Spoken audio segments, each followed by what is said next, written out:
Hi, I'm Warren Goldstein-Gelb. I've lived in Somerville for almost 30 years, something like 28 or 29 years, and I'm the director of the Welcome Project in Somerville that we work with new immigrants in the city. Since we're in ArtBeat today and in Davis Square, the story I'd like to tell is a memory I have of walking with my wife. I don't think we were married yet, but we were walking in Davis Square in 1987 or so, or 1988, a couple of years after the Red Line had opened. And I remember saying to her, you know, someone ought to open up a coffee shop here. It would do really well. And it wasn't too long after that that some folks opened up the Someday Cafe next to or as part of the Somerville Theater. I think it was two grads from Harvard, if that's right.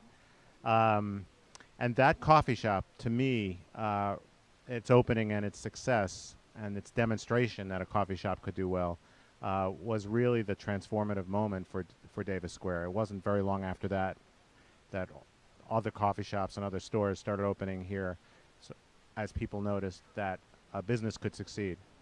So I think what may have been a lost opportunity with Davis Square that I hope we don't repeat in other parts of Somerville as the Green Line comes in is that, you know, Somerville or Davis Square prior to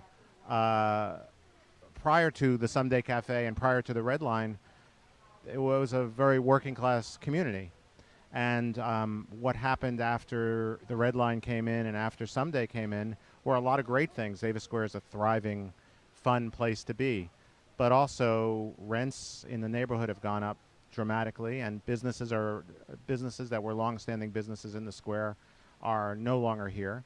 And so I think one of the lessons from Davis Square for future development is we really need to plan to make sure that what's the best of the square in terms of its residents and in terms of its businesses can remain. I think that's one of the lessons, one of the downsides of Davis Square's revitalization is that I think we lost a lot of renters, and I think we lost some businesses that really would be nice to still have here today.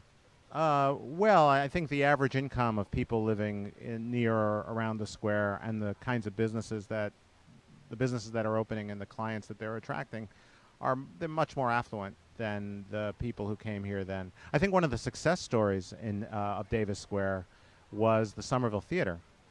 There was an effort around that time to divide up the theater into many small theaters. A lot of theaters, a lot of old theaters were being turned into smaller theaters at that time. And I think one of the great stories is there was an organization, Friends in Support of the Somerville Theater, or FIST, and they wanted to preserve the stage and the live music in the theater, and so they were in a conflict with the owner for a while, and then the owner figured out that there was all this space on the second floor of the theater and in the basement that was being unused.